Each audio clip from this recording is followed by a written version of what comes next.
I wanted to talk to you because I keep seeing your Instagram stories from work. Hmm. You are a record store manager, Yes. and I say that present tense because you are a record store manager who is still working at a physical record store like every day. Yeah, 5 days a week. So what happens is, like, you go down there, you go into a record store, you're inside there all day. No one else is allowed inside. Right. So initially, like the first 2 weeks of the quarantine, it was just me in there. And then eventually, when we were given from the higher ups, like what the plan was going to be in terms of like furloughing people and keeping the store afloat and just like what like daily operations are going to be. I was basically given a choice of one or two people from the staff to keep on limited hours, and I was going to say regular salary, which I'm like very very thankful of. I'm definitely like one of the luckiest people that I know my age in terms of having a retail job or a service job or anything like that. But so I picked two of my employees, and I've been working with them for probably the last like month in there. And then this week we actually just started introducing four more members of staff to do like limited shifts, still practicing social distancing and everything.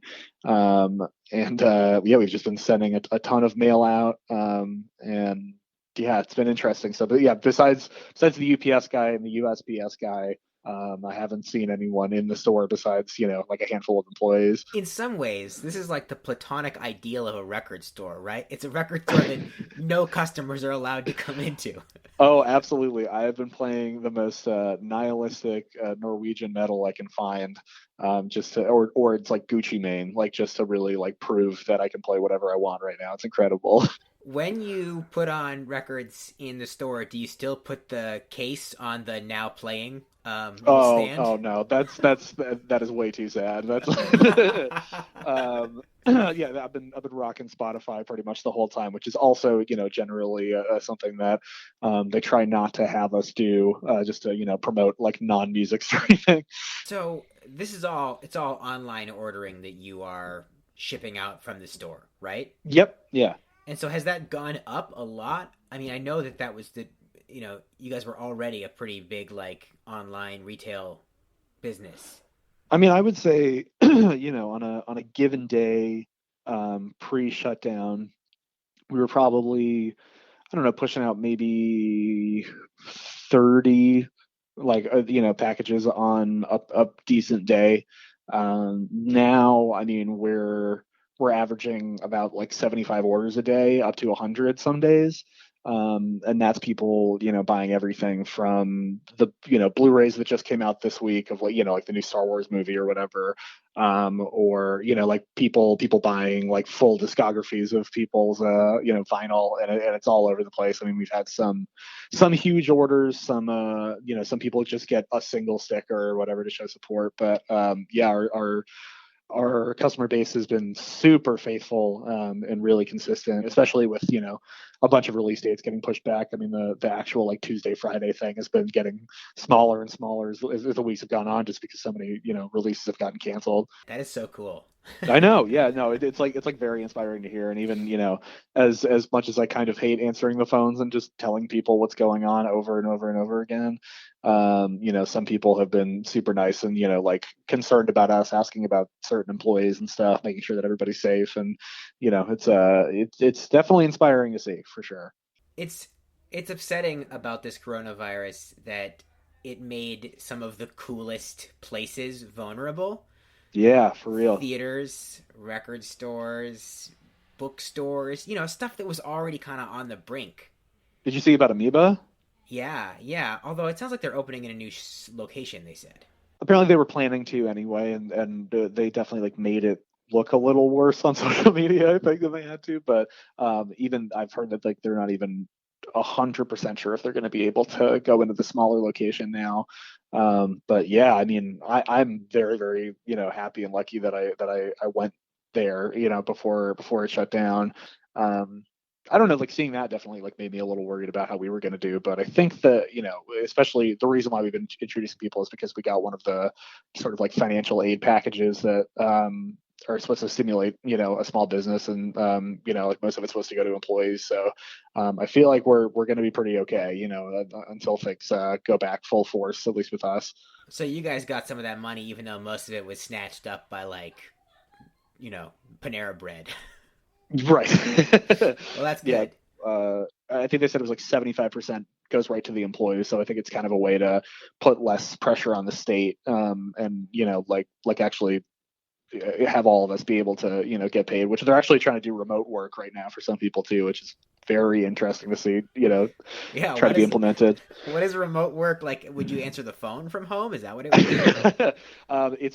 It's way more insane than that. So there's a Discord server, that anybody who's planning on working from home is supposed to use, and the initial things that they were sort of suggesting were like movie reviews, a virtual book club, facing different customers on Twitch and like playing video games with them. That is uh really bizarre. Like this idea that like a record store would sort of pivot to like social media outreach, but I mean, Yeah. it's not, I guess it's not crazy, right? I think that for better or worse, it's like we are moving toward a world where so much more stuff happens in these online gathering spaces. Right, absolutely. They've really been great in terms of like having a YouTube channel and having like all of the main office people involved, and it really feels like the tight knit community of people that it is, like trying to like present, not to be the employee that talks up my workplace or whatever, but yeah, I don't know. I mean, it's definitely like it's something that I wouldn't see happening ever, without this like stimulus package thing. But it's cool to see that they're thinking outside the box in terms of like things that people could do. Yeah, I think this is an angle on this that I didn't see coming, but I actually first learned about it talking to somebody about a recovery facility, Mm-hmm. and in the way that the this crisis and in some cases, in your case, this extra funding has pushed the business into weird new corners that it might stay in even Mm-hmm. after all of this subsides. Absolutely. The same thing is definitely going on in like the art world too. I mean, I think like I'm really fascinated to see where music is going to go without, like long or largely attended shows really being a possibility until there's a mass distributed vaccine, which could take, an infinite amount of time. Yeah.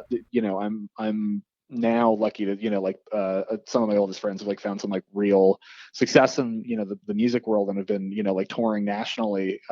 And they're like one of the bands just like put out a record, and now like they're not going to be able to support it, and like it's scary for a lot of people who like a lot of musicians like aren't on like don't have health insurance, and like if they're not playing shows they're not making money. So I think it'll be a really creatively interesting time, but I think it's going to be really hard to see what this is going to look like at the or predict what it's going to look like at the end of this, for creative purposes at least.